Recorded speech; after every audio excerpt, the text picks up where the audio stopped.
What if Doctor Who hadn't been cancelled in 1989? That is something many have tried to guess at, and now it's my turn. I'll be going through this concept at the rate of one season per episode. These videos are based off information released by the BBC, anything said by Andrew Cartmel, JT, Sylvester McCoy, and some other people. Doctor Who magazine issue 255, that issue from 1997 about what if Doctor Who wasn't cancelled, and a lot, I mean a lot, of guesswork.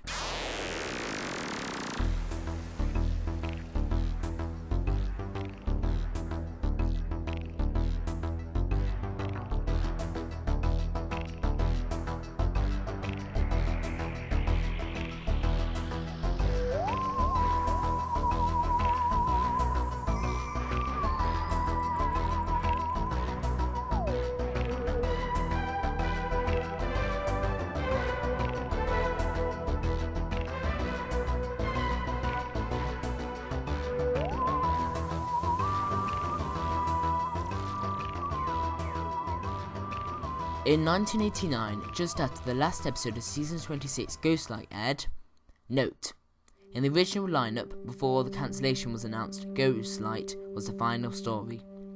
JT and Andrew Cartmel announced that they would be leaving Doctor Who for the new decade. This would also be Sylvester McCoy and Sophie Aldred's last season. The BBC placed Season 26's assistant floor manager Stephen Garwood as producer. Note, Stephen Garwood in our history didn't become a producer until 1998, where he took over EastEnders. However, as Stephen didn't really know the writers that well, he asked Andrew Cartmel to pick his successor. He chose Ben Aaronovitch, the writer of Remembrance of the Daleks and Battlefield. That's when he needed to sort out who would replace Ace. Cartmel had put an outline of the season together for Garwood, and it said that the next companion should be called Katie Tillinger, a posh upper-class cat burglar. Garwood cast Julia Swahala as this role. So season 27 would have Sylvester McCoy and Sophie Aldred returning as the Doctor and Ace, Julia Swahala as Katie Tillinger. It will be produced by Stephen Garwood and script edited by Ben Aaronovitch. The new logo was designed to incorporate the BBC logo, as this was a trend growing ever more popular. It borrowed the idea of the logo being connected from the 80 to 86 logo, but did it in a new and unique way. The new theme tune was to be composed by Jean-Michel Jarre of Oxygen fame. It was a step into the 90s while still sounding very 80s. In late 1989, Aaronovitch commissioned the 4 stories according to Cartmel's outline, which had left him. These stories were 1. Earth Aid, 2. Ice Time, 3. Crime of the Century, and 4. Blood and Iron, formerly known as Animal. Earth Aid by Ben Aaronovitch.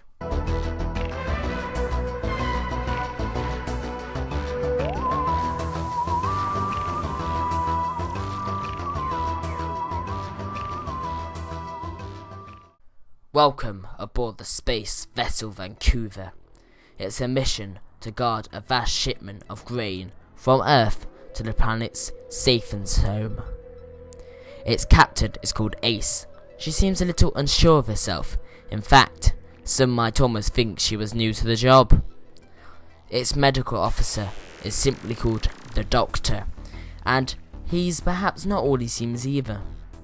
When the mysterious ship targets Vancouver, Ace and the Doctor are pushed to the limit. Meanwhile, there's something nasty in the grain containers.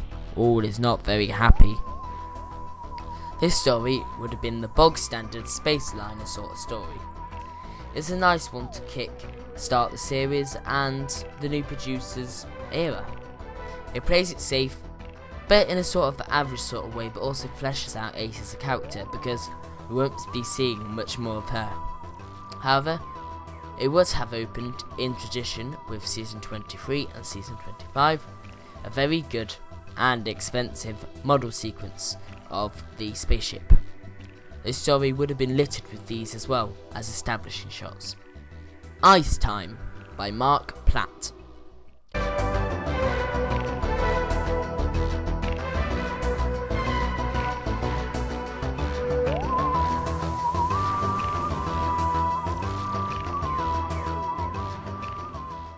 Moscow, 1967.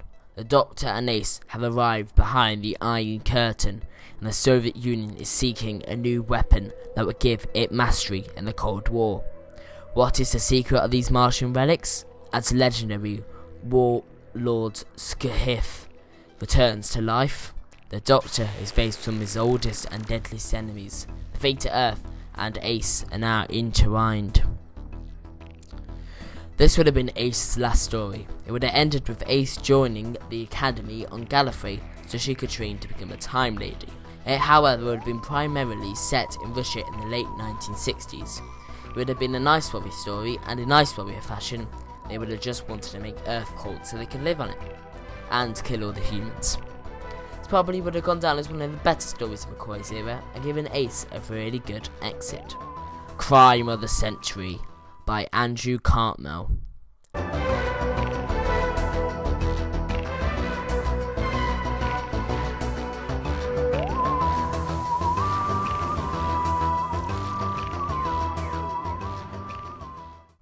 The year is 1990. In London, safecracker Katie Tillinger breaks into a house and finds more than family jewels. In the Middle East, the new kingdom of Salahuddin is being terrorized by Soviet invaders and alien monsters. And on the Scottish border, a highly guarded facility contains an advanced alien weapon. These are all part of the Doctor's master plan, but master plans can go airy. This story would have been written by former script editor Andrew Cartmel and introduced a new companion, Katie Tillinger, an upper-class, safecracker, cat burglar sort of person.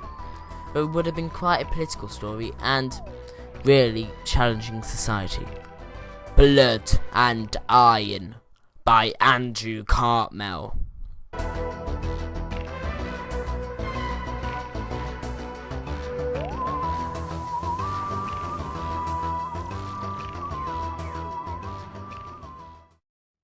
Margrave University in 2001. Katie Tillinger is enjoying her first trip into the future. For the Doctor, there are mysteries to solve. What are the alien creatures imprisoned in the science labs? What are the true motives of student Scobie and his followers? With enemies on his side, the Doctor teams up with his old friend Brigadier Bambera and the forces of UNIT in a battle for the future of the whole world. But will the Doctor make it out alive? This story would have been the finale of the series, set 11 years into the future. It would have included UNIT and Brigadier Bambera from last season's battlefield. It also would have tied up the season story arc, a character which has appeared in every story but as different characters. In this story, it turns out to be somebody called Henrik, who has been experimented onto the project all across space and time. He becomes a new companion to the TARDIS team at the start of the next season. More importantly, however, this story would have been Sylvester McCoy's last and introduced a new Doctor, which by all accounts would have been Richard Griffiths. He is most well known now for playing Vernon Dursley in the Harry Potter series between 2000 and 2009.